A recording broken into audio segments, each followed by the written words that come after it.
Hey Jazzy, Jazzy, do you have a potty mouth? Let's talk about it.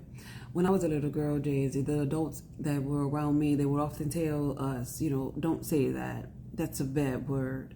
And me being inquisitive as I always been, I put together all of the bad words that I wasn't supposed to say, and I remembered them, like, right? And so as I grew older and I became a teenager, all of the bad words that I was always told that I could not say, and the adults was making resistance with, those are the words that I said the most when I was around the adults. But what you find in your journey is too much of anything ain't good for you.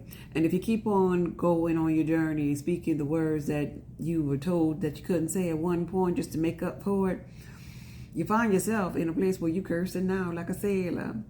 So let's talk about cursing like a sailor. What do you think that means, Jazzy? What do you think that comes from? Well, if I would think about cursing like a sailor, I would think about a sailor. I would think about Navy. I would think about military army. Like I would think about a group of people, maybe in an environment.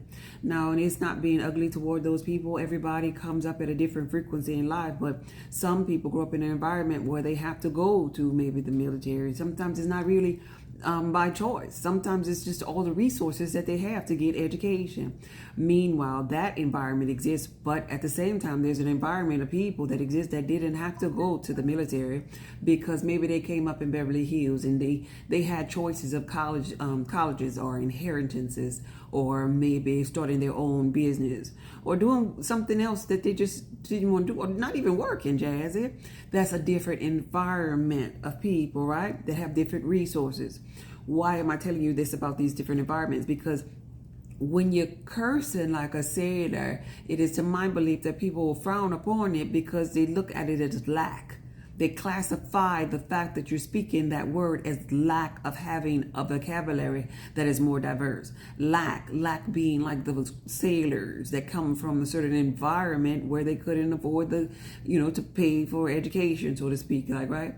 And there's nothing actually wrong with that. I'm not here to tell you that I am greater than thou and I don't speak any so-called bad words, Jazzy. If something fall up on my foot, I'll probably say, oh crap. If it hurt my pinky toe really, really hard, I will probably say, oh beep, because that's the word of choice that flew off of my tongue at that time. I'm not teaching you resistance here, Jazzy, but I'm trying to get you to understand why it is frowned upon. You be the determining factor on the words that's going to flow out of your mouth. You be the determinant factor on if you're going to increase your vocabulary or not. It is your journey. I just want to teach you the ins and outs of why, okay?